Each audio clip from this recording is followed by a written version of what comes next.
Les préalables, c'est d'abord la question du savoir, la question donc de l'information.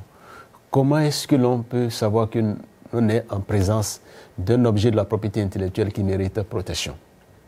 Comment est-ce qu'on sait qu'en réalité, quand il y a ce comportement vis-à-vis d'un concurrent, en utilisant tel ou tel signe, on est vraiment en situation de contrefaçon?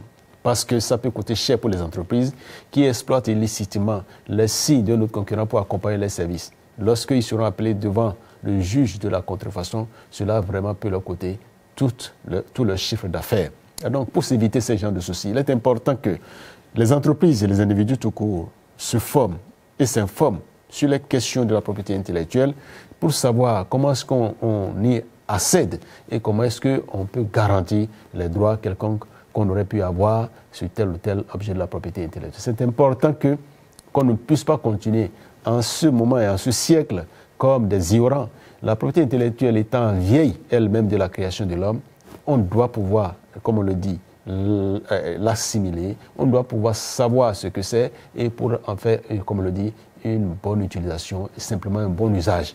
Et c'est dans tous les espaces de la vie en réalité. Vous imaginez aujourd'hui que les objets, les arts et autres, que ce soit les arts plastiques et autres, tout ce qui est beau pour faire de l'environnement et un environnement agréable pour nous tous, relève de la propriété intellectuelle. Et il y a des auteurs par rapport à ça. Il y a donc des titulaires de droit. Et tel un objet d'art qu'on a pu avoir dans une galerie et autres, on peut savoir derrière ça, il y a un titulaire de droit. Il y a quelqu'un qui a pu avoir un génie créateur qui a permis donc de donner corps physiquement à ces objets-là. Et donc, les droits de la propriété intellectuelle sont des droits qui se respectent. Et l'on doit pouvoir faire en sorte que toute personne en société ait du respect pour l'objet, pour ce qui relève de l'œuvre d'esprit.